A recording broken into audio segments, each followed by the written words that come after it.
আমরা এই মুহূর্তে রয়েছি আওয়ামী লীগের ধানমন্ডি ৩-এর পার্টি অফিসের সামনে। আপনারা দেখতে পাচ্ছেন যে পার্টি অফিসের ঠিক সামনে আন্দোলনকারীরা কিন্তু ধীরে ধীরে এগোচ্ছে, যেটা আমরা সকাল থেকে লক্ষ্য করেছিলাম যে সায়েন্স ল্যাবে যারা অবস্থান করছিলেন সেই আন্দোলনকারী শিক্ষার্থী জনতা তারা কিন্তু ধীরে ধীরে এই পার্টি অফিসের দিকে এগোচ্ছেন এবং ঠিক পার্টি অফিসের সামনে এই মুহূর্তে ধাওয়া পাল্টা ধাওয়ার ঘটনা ঘটছে। আপনারা দেখতে পাচ্ছেন যে সাউন্ড গ্রেনেড ছোড়া হচ্ছে, অপোজিট থেকে আমরা দেখছি যে ইট পাটকেল ছোড়া হচ্ছে।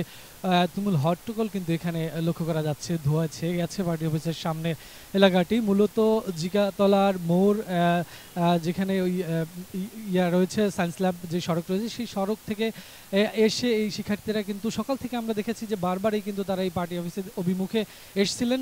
তাদের প্রতিহত করার জন্য আমরা দেখছি আওয়ামী লীগের যারা ছাত্রলীগ রয়েছেন, যারা আওয়ামী লীগের নেতাকর্মী রয়েছেন, তারা কিন্তু পার্টি অফিসের সামনে অবস্থান করছিলেন এবং তারা তাদের প্রতিহত করার চেষ্টা করছিলেন। সকাল থেকেই এই ধাওয়া পাল্টা ধাওয়ার ঘটনা ঘটছিল, কিন্তু ঠিক কিছুক্ষণ আগে আমরা দেখতে পাচ্ছি যে তারা কিন্তু অনেকটা সামনে চলে এসেছেন। একদম বলা যায় যে পার্টি অফিসের একদম সামনে সড়কে, সেই সড়কের সামনাসামনি কিন্তু এখন ধাওয়া পাল্টা ধাওয়ার ঘটনা ঘটছে। সেখানে বিপুল পরিমাণ পুলিশ সদস্য রয়েছেন, বিজিবি সদস্য রয়েছেন, সাথে আওয়ামী লীগের নেতাকর্মীরা রয়েছেন, অপোজিটের শিক্ষার্থীরা তারা এবং আন্দোলনকারীদের সাথে যুক্ত হয়ে কিন্তু আমরা দেখছি যে কিছুক্ষণ পর পরই ধাওয়া পাল্টা ধাওয়ার ঘটনা ঘটেছে। এতক্ষণ যেই ঘটনাটি ঘটেছিল সেটা মূলত আমরা সকাল থেকে লক্ষ্য করেছিলাম সায়েন্স ল্যাবে যে সড়কটি জিগাতলা পর্যন্ত এসেছে সেই সড়ক জুড়ে ছিল, কিন্তু কিছুক্ষণ আগে সেই সড়ক থেকে আমরা আরেকটু সামনে ঠিক পার্টি অফিসের কাছাকাছি অবস্থানে আমরা দেখেছি যে আন্দোলনকারীরা তারা কিন্তু এসেছিলেন এবং